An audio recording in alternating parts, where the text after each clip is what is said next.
Hello. Welcome back to Let's Talk Ray Bradbury. If you've not yet subscribed to our channel, please take a moment to do that now. All right, we are rolling right along with From the Dust Return. We are up to chapter 18, Make Haste to Live. This Bradbury story was new to this book when it came out in 2001, whereas many of the other stories went back decades and were sort of pieced together in a fix-up novel.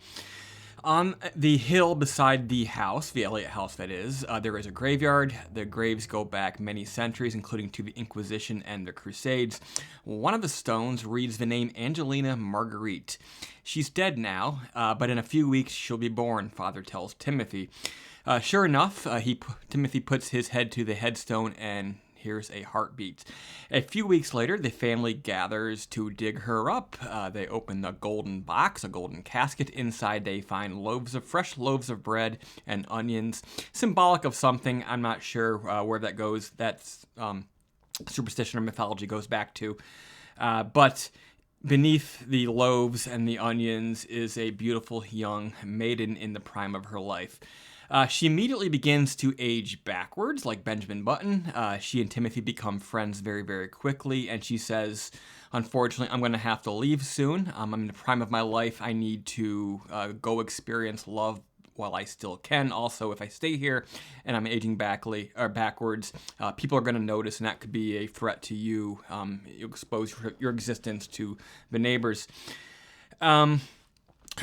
Before she goes, she kisses Timothy on the mouth, which gives him feelings he doesn't quite understand. He is only 10 years old, and she sort of pities that he is too young because maybe they would have been lovers. She leaves, and then over the coming months, various rumors and news reports come in from around the world, people having possibly spotted a girl of her description growing younger and younger as she travels around Europe.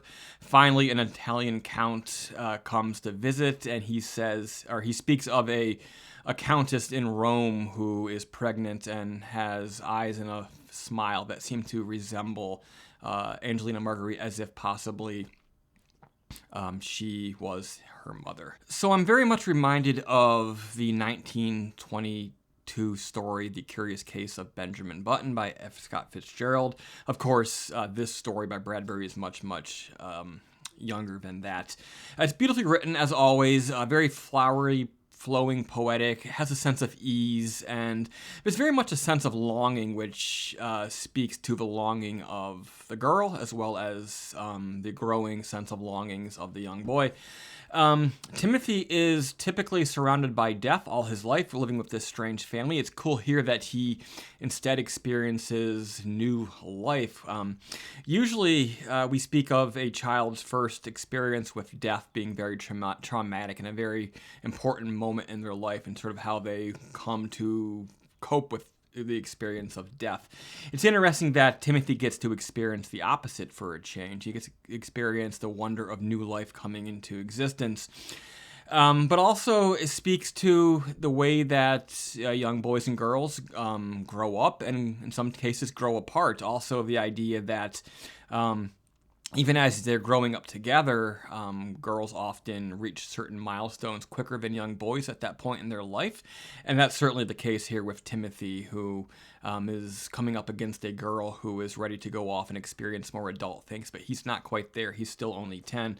Bradbury very wisely tiptoes around the issue of sex. I've seen it written other places where, people would say that, he handles it very, very poorly, but I don't think he ever intended to handle it at all, so much as, just in these little hints and truths about the maturation process of young people. So I think he handles it quite well, actually, referencing it without sort of bogging us down with the controversies.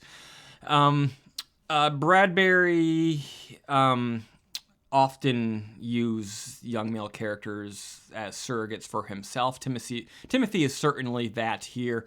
And so it's interesting to see Timothy just being too young here, on the precipice of growing up, but Marguerite being in her prime, and the two of them being too far apart to either be an item. And I think this is something we can all relate to. I think most of us experience puppy love at some point in our life, and it's just not quite yet meant to be.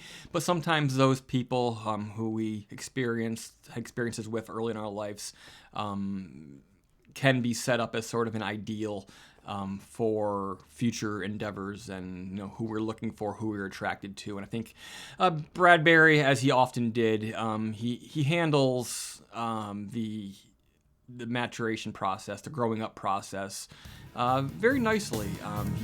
He hints around it. If you were more forward about it, it would feel preachy, and he certainly doesn't do that. But I think he has a very interesting way of sort of showing that whole process to us, and to sort of lay it out for us. And of course, he puts it in a very interesting setting with very interesting characters, rather than miring it too much in the real. But of course, the real truths are still always present. All right, then, that was Make Haste to Live, which was new for the volume From the Dust Return, the fix-up novel of Bradbury, published in 2001. Here it is, chapter 18. We're coming down to it, nearing the end of From the Dust Return. We have just, there's 5 more stories left in the book. One we're going to skip because I previously reviewed it. But next time we'll be looking at The Chimney. So be sure to subscribe, tune in again in a couple of days to see what that is all about. Thank you, and until next time, keep it creepy.